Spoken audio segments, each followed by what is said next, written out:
تم الفرح بحضور كل المحبين على تقاليد الجدود الأصيلة، عد القصايد مع عبيد الرياحين تضفي عليكم يا النفوس النبيل. الليلة اللي كنا افراح عيدين في حلة اللي يحتمون الدبيلة، جينا نبارك في زواج العزيزين في ليلة تمتاز عن كل ليل.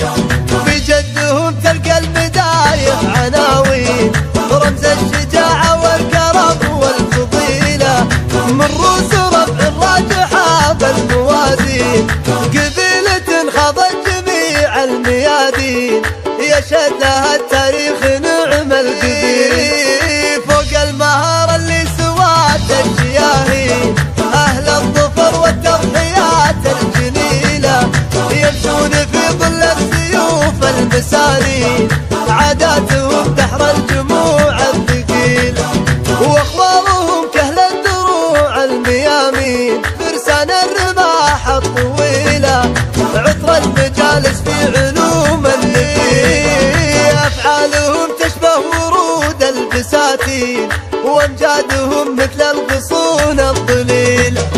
تم الفرح بحضور كل المحبين على تقاليد الجدود الأصيلة، عد القصايد مع عبيد الرياحين تضفي عليكم يا النفوس النبيل.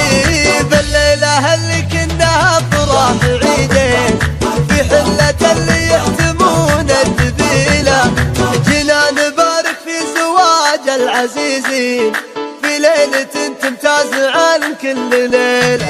وفي جدهم تلقى المدايح عناوين رمز الشجاعة والكرم والفضيلة، من رؤوس رفع الراجحة بالموازين قبيلة خاضت جميع الميادين يشهد لها التاريخ نعم القبيل. فوق المهارة اللي سوات الشياهين أهل الظفر والتضحيات الجليلة يمشون في ظل السيوف المسانين، عاداتهم دحر الجموع الثقيلة واخبارهم كهل الدروع الميامين فرسان الرماح الطويلة، عطر المجالس في علوم النبيل، أفعالهم تشبه ورود البساتين وامجادهم